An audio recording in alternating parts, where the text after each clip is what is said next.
Thanks for watching. Don't forget to like, comment, share and subscribe to دعوت أهل حديث TV. الحمد لله والصلاة والسلام على رسول الله وعلى آله وصحبه ومن والاه أما بعد. زما عزتمندو مسلمانانو اوریدونکو رونو، زه نن په یو مختصر ټیم کې تاسو ته د یو ډیر قبیح او د یو ډیر بد صفت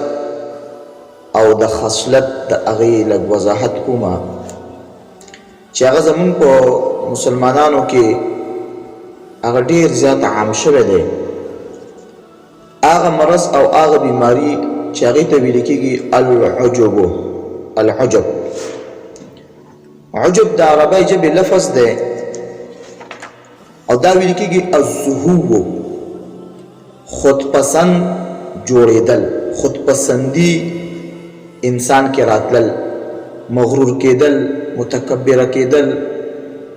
او فخر تکبر په انسان کې پیدا کېدل او د انسان خپل ځان ته زیم وي،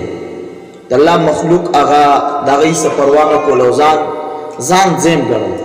دې ته عجب ویل کېږي. تکبر یو قسم دی، عجب دا یو ډېر قبیح څیز دی. په اصطلاح کې عجب ویل کېږي استعظام النعمة والركون إليها مع نسيان إضافتها إلى المنعم عز وجل. استعظام النعمة انسان سره چې کوم نعمت ته هغه ډېر غټ وګڼي او هغې ته والرکون الیها او هغې طرف ته مایل شي، هغې طرف ته جوکاو شي، خو مع نسیان اضافتها الى المنعم عز وجل، د هغې نعمت د هغې خوبۍ اضافت او نسبت الله رب العالمین ته کولو هغه تیر شي چې دا نعمت او دا غوروالی دا مال الله رب العالمین راکړی دی، الله په توفیق ماته میلاو شوی دی، نه که دې کې زما خپل څه هنر او صلاحیت او زما خپل څه لایقوالی دا پکې زما نشته. نو عجب ویل کېږي وی استعظام النعمه والرکون الیها مع نسیان اضافتها الى المنعم عز وجل. امام غزالی په احیاء علوم الدین کې 3 جلد صفحه 374 کې دا خبره لیکلې ده. عزتمنو مسلمانانو، عجب انسان کې د څه د وجې پیدا کېږي؟ وی منشأ العجب، علت العجب الجهل المحظور. دا انسان کې د جهالت د وجې پیدا کېږي. انسان چونکې په حقیقي معنو باندې هغه د نعمت د هغې حقیقت نه هغې نه نه خبر، د هغې د اصل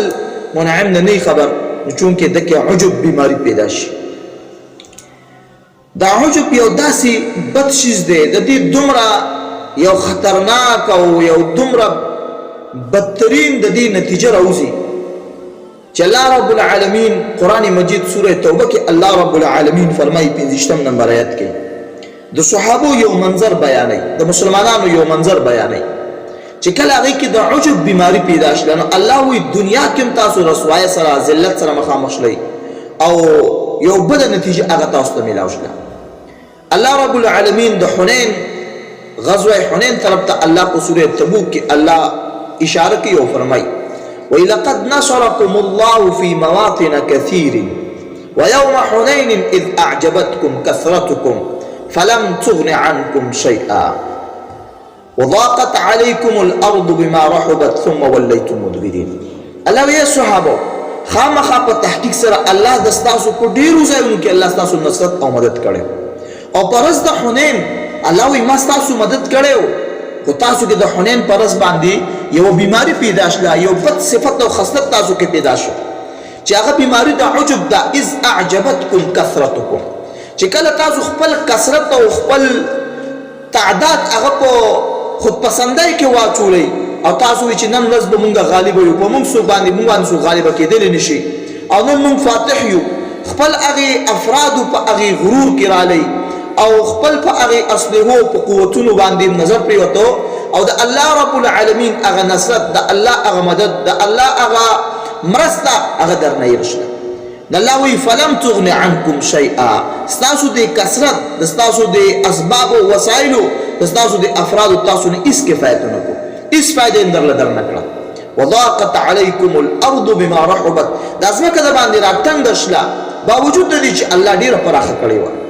ثم ولیتم مدبرین بیا تاسو شا کړه او تیښته هم کوله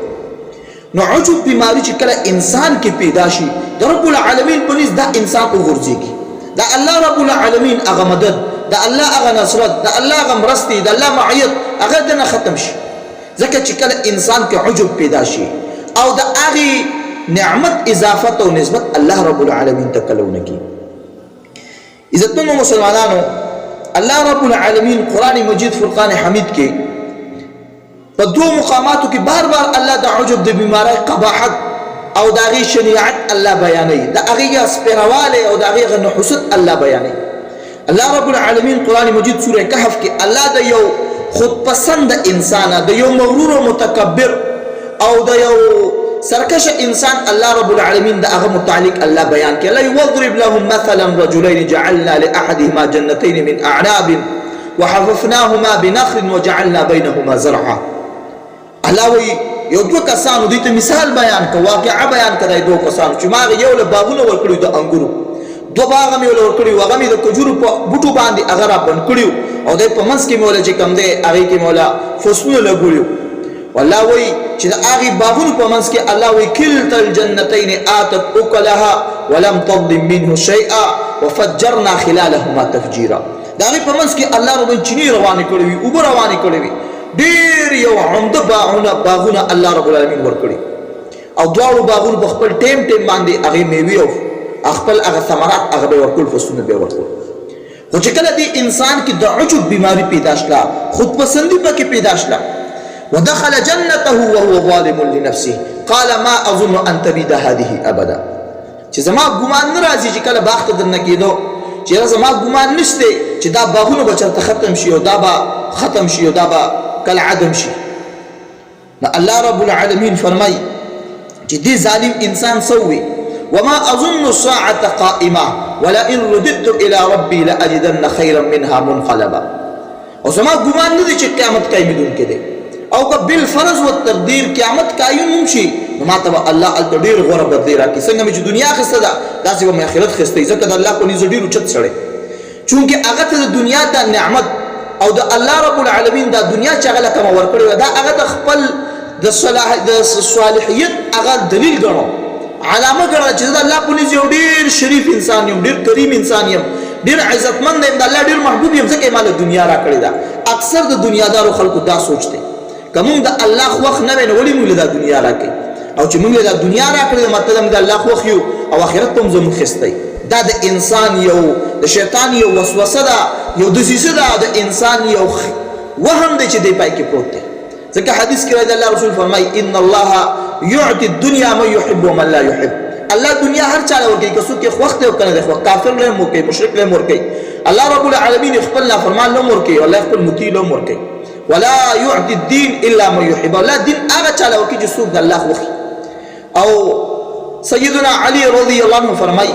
کم انسان ته چې الله د ګناهونو د الله د معصیت او د الله د نافرمانۍ باوجود الله دنیا پراخه کوله الله دنیا نور ورکوله والله ډېر ورکو نو پوه شه چې دې انسان سره یو لوی چال روان دی الله رب العالمین دې په ډېر لوی مصیبت کې راګیری نو دا دنیا د انسان د ګناهونو د معصیت نه باوجود الله پراخه کول دا د یو انسان د کرامت او د شرافت د الله په نزد د محبوبیت دلیل نه دی نه هغه انسان په عجب کې پرېوتو نتیجه څه شله الله وایي الله رب العالمین فرمایي چې الله رب العالمین په هغې باندې یو هوا راولېږله او په هغې کې اور او هغه باغونه یې وسوځول هر څه ختم شو فاصبح يقلب كفيه على ما انفق فيها وهي خاوية على عروشها ويقول يا ليتني لم أشرك بربي أحدا ولم تكن له فئة ينصرونه من دون الله وما كان منتصرا بیا څوک د هغه مددګار نه و او بیا د هغه افسوس او د هغه خپېمانتیا هغه له څه فایده نه ورکوله چونکې دکې د عجب بیماري پیدا شله تکبر پیدا شو غرور پیدا شو د الله مخلوق سپک ګڼل پیدا شو او هغې خپل ملګري ته څه وایي انا اکثر منک مالا وولدا زما ستا نه مال ډېر دی زما اولاد ډېر دی زه الله په نس ډېر غوره انسان یم تا له الله څه راکړي دي انسان چې کله په عجب بیماره کې خود پسندۍ کې پریږي تکبر او غرور کې پریږي د الله مخلوق سپک ګڼلو کې پریږي او د الله د نعمت اضافت الله رب العالمین ته کول تیر شي چې دا رب العالمین را کړی دي امام غزالی رحمه الله هغه فرمایي وی عجب یو داسې شیز دی وی دا عجب چې کوم دی کنه وی ومن اعجب بطاعته فما علم انها من التوفيق چې یو سړي ته الله یو نعمت ورکړی یو شیز ورکړی او دوی په دې خبر نه پوهېږي دا د الله رب العالمین فضل دی د الله توفیق دی چې الله دا راکړل دی په دې پوه نه شو توفیق یې د الله رب العالمین هیر کو نو پوه شئ دا معجوب دی په عجب بیماری کې خودپسندۍ کې مبتلا شوی دی دغسې الله رب العالمین د یو بل بدبخته ظالمه د قارون ابن یاسور ابن قاهث ابن لاوی ابن یعقوب الله په سورة قصص کې د هغه واقعه بیانوي تفصیلي الله وایي ان قارون كان من قوم موسى فبغى عليهم وآتيناه من الكنوز ما إن مفاتحه لتنوء بالعصبة أولي القوة الله رب العالمین دغه متعلق وایي چې کله هغه ته مؤمنان وي لا تفرح ان الله لا يحب الفرحين او وابتغ فيما آتاك الله الدار الآخرة ولا تنس نصيبك من الدنيا وأحسن كما أحسن الله إليك هغه په جواب کې څه وایي قال انما اوتيته على علم عندي قارون بدبخت سوی چې دا دنیا کما ته ملاو شوی دا رتبه او مقام کما ته ملاو شوی دا عزت د دنیا کما ته ملاو شوی دا منصب کما ته ملاو شوی دی نو انما اوتيته على علم عندي دا ماته زما د قابلیت د وجې زما د هنر او صلاحیت د وجې زما د لایقوالي د وجې ماته ملاو شوی دی په دې کې ما باندې چا څه احسان نشته په ما د چا فضل نشته په ما د چا مهرباني نشته او زه د دې لایق یم چې دا ماته ملاو شوی دی چونکه ما کې دا صلاحیت دی دا هنر دی دا قابلیت دی دا علم د وجې ماته دا ملاو شوی دی نو الله وی اولم يعلم ان الله قد اهلك من قبله من القرون من هو اشد منه قوة واكثر جمعا ولا يسأل عن ذنوبهم المجرمون الله وی دې بدبخت دا پته نه چې دستانه مخکې داسې ډېر د پیړونو تیر شوي دي چې الله هلاک کړي دي الله ډېر مالونه ورکړي الله ډېر اولادونه ورکړي الله مقام او مرتبې ورکړي وي خو چې کله هغوی په تکبر کې د الله رب العالمین په معصیت او نافرمانۍ کې د الله رب العالمین باغیان شول خودپسندۍ کې مبتلا شول تکبر کې مبتلا شول نو الله رب العالمین اهلک من قبله من القرون دغه مخکې ډېرې پیړۍ الله هلاک کړي دي من هو اشد منه قوه واكثر جمعا چې دنه په طاقت کې مزډیرو دنه په مال دولت کې ډیر مضبوطو الله وی ولا يسأل عن ذنوبهم المجرمون او مجرمان نه به د هغوی د ګناهونو متعلق تپوس نه کېږي چې الله رب العالمین هغوی راونیسي چې دوی د ولې د عذاب میلاو شي الله وی چې کله الله یو مجرم په رانیسلو ولګي بیا چې الله تپوس نه کوي چې تا دا ولې کړ الله رب العالمین ناڅاپه په رانیسي انسان نو دا عجب بیماری کې چې کله دا قارون مبتلا شو په خودپسندۍ کې مبتلا شو ځان ته زیم ویلو کې مبتلا شو او د الله مخلوق بني اسرائیل سپک ګڼل کې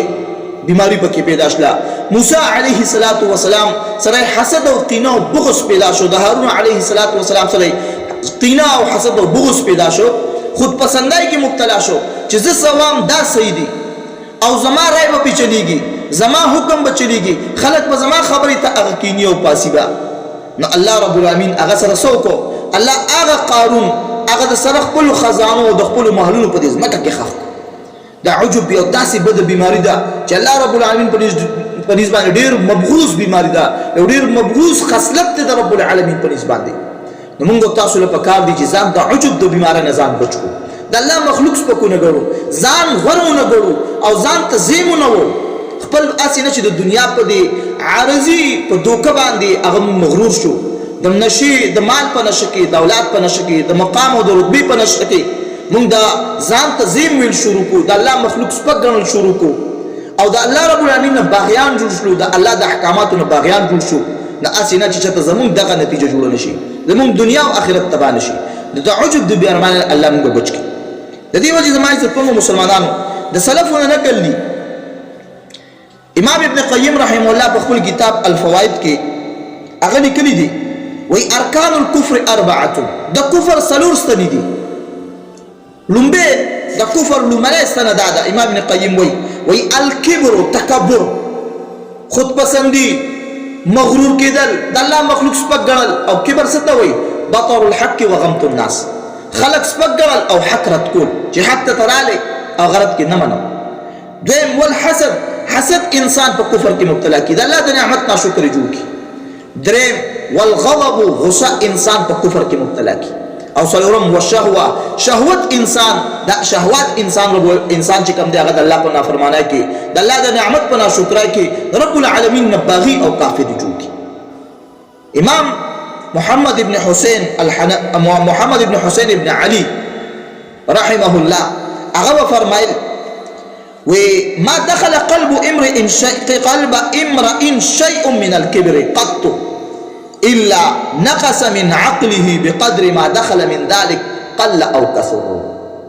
چې کله د یو انسان زړه ته تکبر دننه شي، خود پسندي راشي، مغرور شي، متکبر شي، نو دی انسان عقل کی نقصان پیدا کېدل شروع شي. چې څومره زړه ته تکبر راځي، خود پسندي او غرور او متکبر کېږي، دومره عقل د انسان کمیږي. قل او کثر، نو چې څومره متکبر او دومره به کم عقل وي،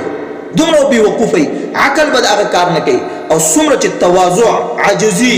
انکساري او ځان سپک ګڼل، د الله مخلوق درانه ګڼل، هر چاته د عزت په نظر کتل، دومره به دا انسان عاقل وي، هوښیار وي، سمجدار وي، د رب العالمین هغه شاکر او قدردان وي. زما عزتمنو مسلمانانو، الله رب العالمین دعا او سوال دی چې الله مونږ په خپل فضل او رحم باندې نارینه او زنانه، لوی او واړو، عامیان او علما، الله رب العالمین مونږ د کبر، د عجب، د خود پسندۍ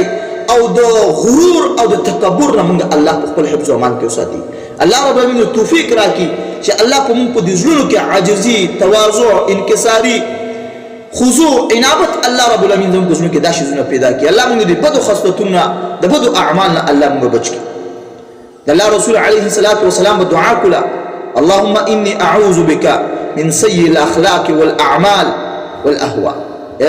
الله زه تا نه پناه غواړم